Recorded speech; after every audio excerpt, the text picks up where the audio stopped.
Hey YouTube, how's it going? I am back and I'm going to be making another review today, this time on the beautiful Coo Model Uesugi Kenshin.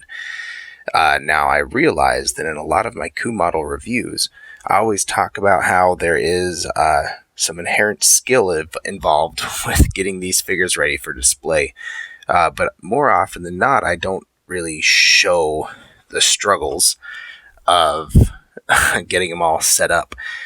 So strap in, this might be a long one because I'm taking you with me for the full unboxing and setup of this figure, which is Coo Model Series of Empires number 43 Uesugi Kenshin. Now, I may not have spoken about this before, but Coo Model's boxes are beautiful.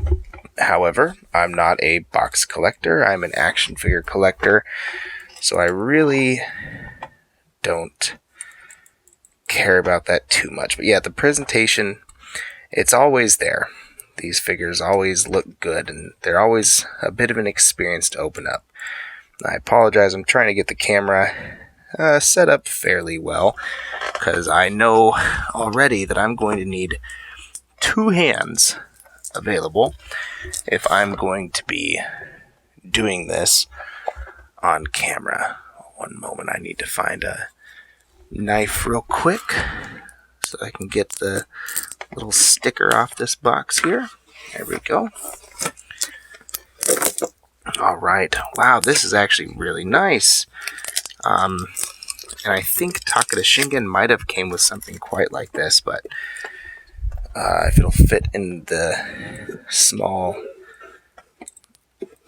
kind of a tiny light box. So one moment, I'm going to set my camera down, try to slide that in there. This would be a fun piece to use for the review itself, I think, if I can actually get it set up. It's too big, so oh well. We're not here for a backdrop. We're here for the figure. So I'm going to quit stalling and get that figure out of the box. Okay. There we go. Setup complete. The camera's ready to go. Minus some potential mild adjustments, and holy cow, you guys, I know I don't have him set up on camera yet, but here's the display base. We're going to use that just to stay safe. Better safe than sorry. Ooh. Now, I've heard the opinion of a couple of other folks that this is by far Coo Model's finest, best looking samurai that they've ever done. But now I believe them. Holy cow. This is marvelous.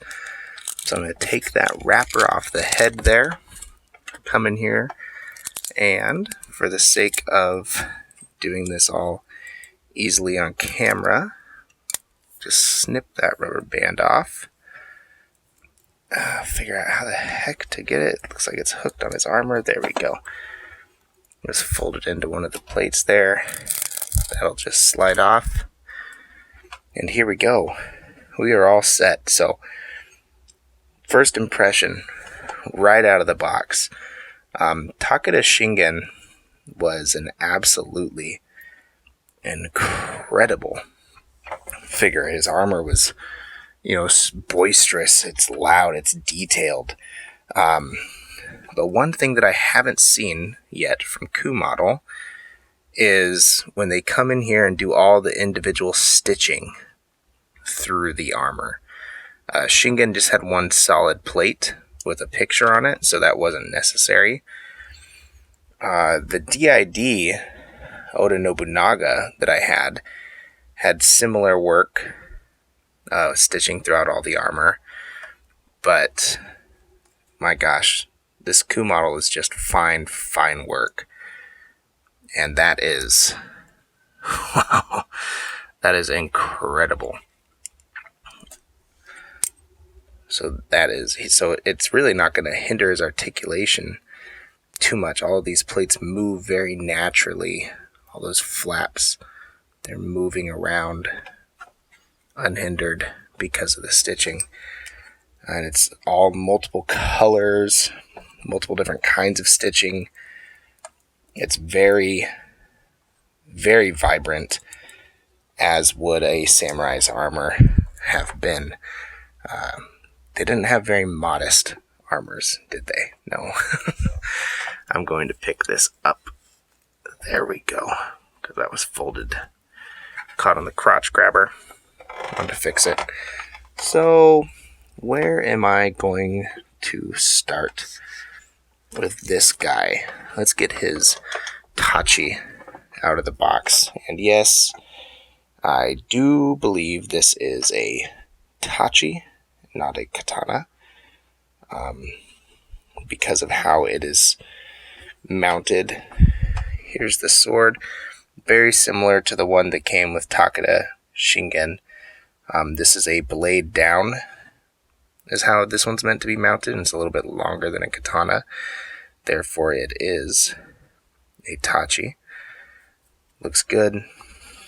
That is all die-cast metal, so nothing really to worry about in terms of breakage, or not quite as flimsy as plastic. It's still not a figure that I'm probably going to be tossing into my backpack and taking on a hike for some good photos, but we'll see if I figure out a better method for carrying him along. He also has his wakizashi, which this one is blade up mount, I think, how it was shown in the pictures, and that will get intricately wrapped through his belt here, and I should hopefully be able to do that on camera. Again, that's another accessory that looks absolutely wonderful. He has this, you can hear the crinkling, it's because I'm taking out of its plastic bag right now that it comes in.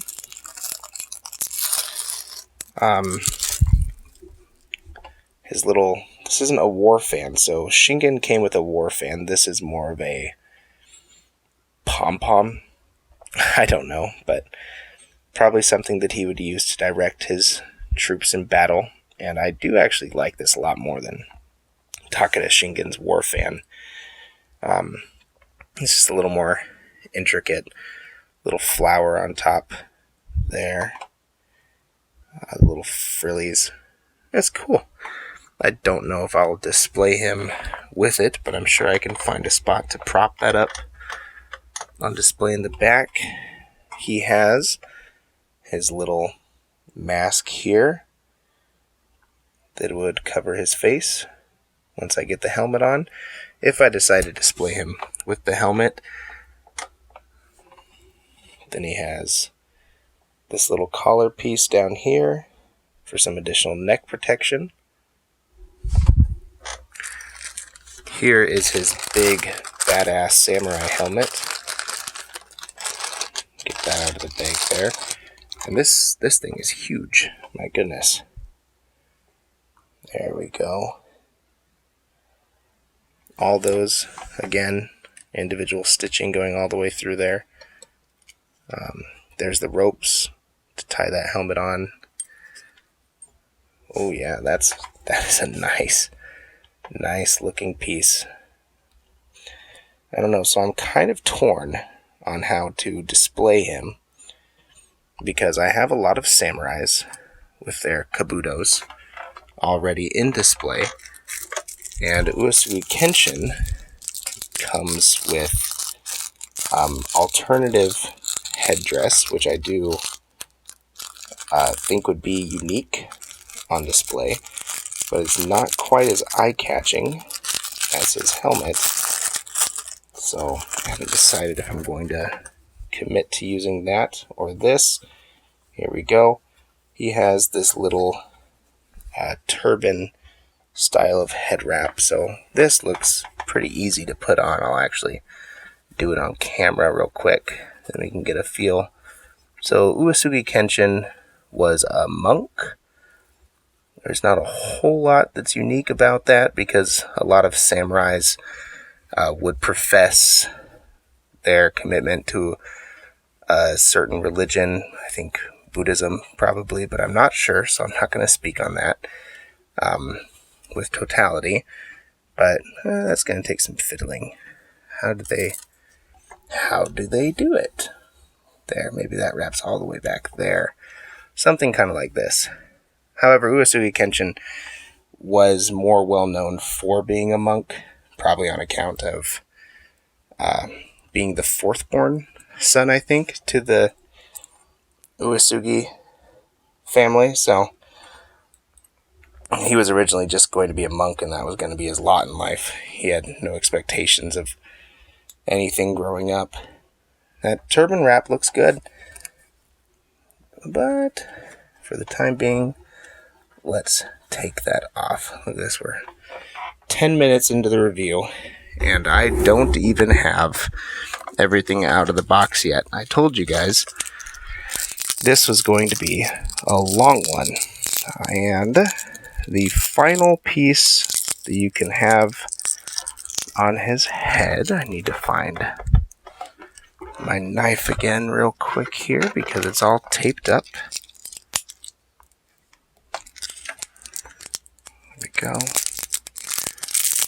Carefully so as to not scrape any of the paint. Okay, come on. He comes with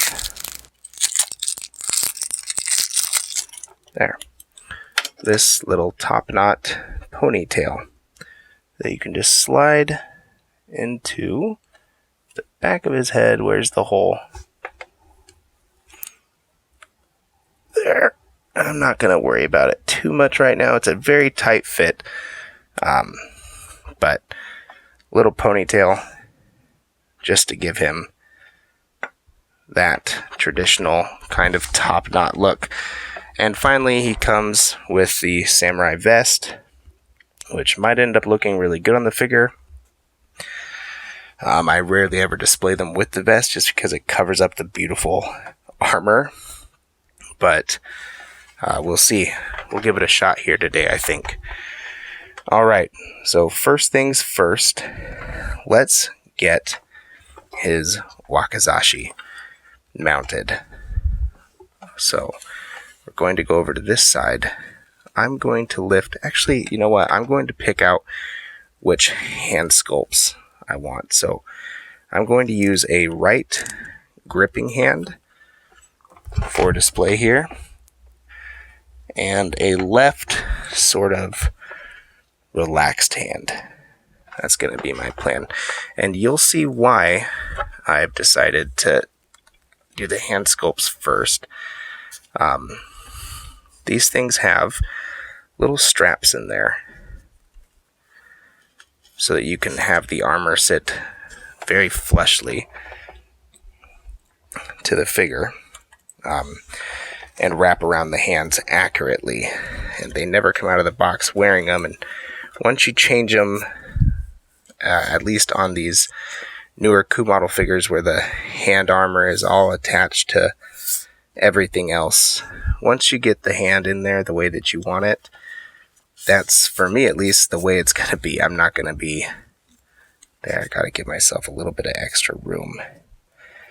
Swapping hands too much because they are set once they are in there. Luckily, these hands are a bit rubbery, so maybe I'll be able to get it in there without too much of a hassle. There we go. While I'm doing this, let's talk a little bit about the history of Uesugi Kenshin. This guy is one of the most legendary samurais in popular culture today and historically. He did battle. There we go. Uses wakizashi as a tool. He's most well known for his rivalry with Takeda Shingen. Being a warrior monk originally, he was convinced to return and try to take over in a coup the Uesugi clan from his brother, who some professed was leading the clan into ruin. And he did that. It's unknown whether his brother was flung into exile or whether he committed seppuku. It doesn't necessarily matter too much because his brother is out of the picture either way. Now, oftentimes how it's portrayed is that Uesugi Kenshin was humble and not quite... he wasn't super excited about taking over leadership of his clan from his brother. However, given what we know about human nature, there's no way to really prove that. Uesugi may have also just been feigning disinterest or humility, but was actually quite excited about the prospect of becoming the head of Clan Uesugi, because that lifestyle probably beats the hell out of being a monk. See, I'm struggling a lot more on this gripping hand here, because that thumb was really disinclined to cooperate with me. There we go. So after becoming the head of the Uesugi clan, he began a rivalry with the other daimyo Takeda Shingen, which eventually grew into a great respect. It said that in one battle, he rode directly against Takeda Shingen, who defended him with only his war fan for a time until Uesugi Kenshin was driven off by some of Shingen's men, rallying to his defense. There we go. Okay. Alright. Got the hands in. Those are set. Those aren't going anywhere. Time to mess around with the wakizashi. And as expected, this belt is very tight. So I'm going to try to come in here and untie this without messing up their knot that they made too much. So, because you can see this wrap is kind of unique. I'm not entirely sure how to redo that style of knot. I'm sure I could learn, but I don't want to... Alright, I'd rather just not muss it up in the first place. Okay, it's gonna snag. Loosen. There. Okay. So we go down, wrap it over, and then put it over like this. Once it's in there like that, at least that's how I do it, although this knot is different than other Coo Model figures that I've had the privilege of playing around with, so maybe that's not accurate. I don't know, that doesn't quite look right to me. Take that out, see what we got, because that's how I always do it. Maybe this one just goes through here. Yeah, I don't know, guys, honestly, that looks better to me, so I think we're just gonna do it like that for this guy, at least for now. Who knows? I rarely ever fidget with my figures one time before I decide on their final look, so that's how we're gonna have it for now. Good enough for me. I don't know exactly how to mount the tanto on the figure. Luckily, there should be a set of instructions somewhere in this box. Unless I just got unlucky. Oh, no, here they are. underneath the art flap. So we're 20 minutes deep now, and I've only got his wakizashi on. That's fun. So flip this over. Let's see how they do the tanto.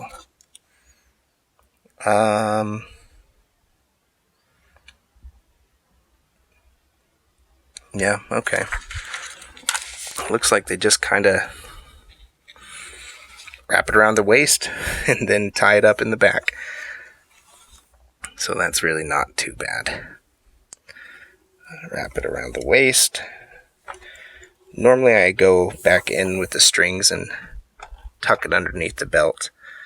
That might be something that I do off camera, but I'm just going to tie it on here nice and tight for the time being, so that he's holding on to his tanto most securely. And I'll tie it with one of these so it'll be easy to untie when I undoubtedly go back in and change that up in the future. I also like tying it with the little bunny ears because it's easy to tuck up underneath his main sash belt thing. There we go. All right, now let's try to get that helmet on. This is the first Coo model piece that I have that comes with this little neck dealie. Normally those are attached to the mask proper. This one's a separate piece, which I like. It means I'll probably be able to get even more articulation out of the head than I'm used to with these Coo model pieces. Their head articulation is already quite impressive for the large, intricate masks that they use, but yeah, I don't really see anything telling me how to tie that back mask, so I'm just going to tie it my way. Here we go. Swoop through, get it nice and tight. I don't want to push too much on the collar of his robe down there.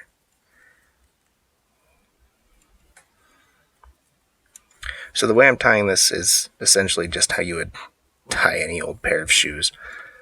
Accurate? Probably not, but effective? Yes, it is. Now I'll come in here and adjust that right like there. Sweet. The masks are always easy to put on because they just got a nice little elastic strap back there. So we'll take that, slide it over the top. Okay, how's that looking? I'm starting to think,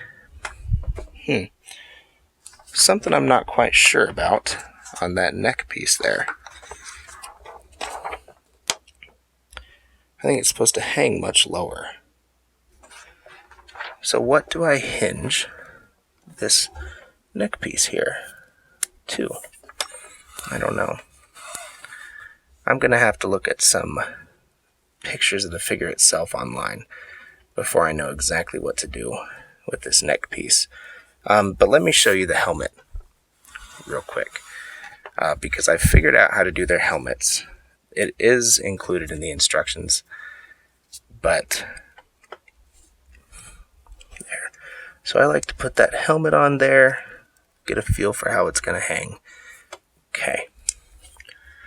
I'm going to point my camera straight down as well I can at the ground here without it tipping. I hope. There. Okay, while I do this, so we have the hat. I need to tie one knot on this side. Camera's not cooperating with me either, so that's okay. My camera's about as cooperative as any Coo Model Samurai figure is, so there, get it there, but don't pull it tight. Now the same length down I'm going to tie a knot on the other side here. Alright, now, right, they're roughly the same length apart. Then I take the left and weave it through the right, and I take the right and weave it through the left. There we go. Now I can pull it tight, leave it adjustable, what have you. So without his mask, we just go like this. One goes underneath the chin, one goes over the chin, because samurai were not too into being choked out by their helmets. And there we go. Now he's wearing his helmet. This isn't tight because this isn't my final look. I'm going to tie those knots up much tighter once I get it on there over the helmet. And then with the extra strings that we have, I floop them around the back and just tie a knot in the back very tight, and that secures the mask in position to the face and the helmet to the head quite well, actually. So that's how I do it. Okay, so about 26 minutes in, and my setup for display is more or less finished, or would be, if I were sure that's how I was going to display him. Let's talk about this figure real quick. So, I already spoke about how intricate and beautiful this armor was. Certainly one of my favorites. As is standard with all Coo Model figures, the under wraps here, the sort of padded under armor, is intricate with a beautiful pattern. Uesugi's color schemes are not as warm as Takeda Shingen's or Sanada Yukimura's, the other two Coo Model Samurais that I have. He's more of a still a rich color scheme, but he's more so a lot of blues, a lot of cooler colors, which I like. He will stand out. He'll be something quite a bit different. Rich patterning underneath there. If I could lift that up, see a little bit. There's a nice floral pattern on his pants underneath those layers of armor. Not that you'll ever really see it. I'm not taking all the armor off right now because that's a huge pain in the bum. I really like how Coo Model is. They now have this armor attached to that piece, and the real chainmail is present. This is all attached, coming down into there.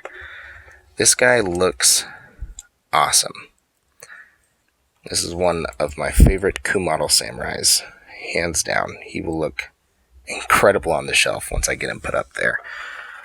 Pretty standard shin armor with the padding right here, same as it was on Takeda Shingen, but different colors, obviously. Again, they used real metal feet, so this guy can hold a nice deep stance. Articulation on the ankle is great. I'm going to be able to get lots of good poses with him, I'm sure. Good double joint at the knee. The leg won't go up super high, and that's primarily on account of the armor and the sword mounts that I have on that side of the body. Let's see if I can get some more leg. Yeah, here. Leg goes up just fine. He's wearing a lot of armor, but his articulation is not hindered too much by it, which is accurate. You know, samurai, knights, these guys wouldn't have worn all this armor if it inhibited their ability to move too much. That's why you see such beautiful, intricate armors, is because they had to be made so that the wearer could move. Forward motion of this arm is inhibited a little bit, only because of how tightly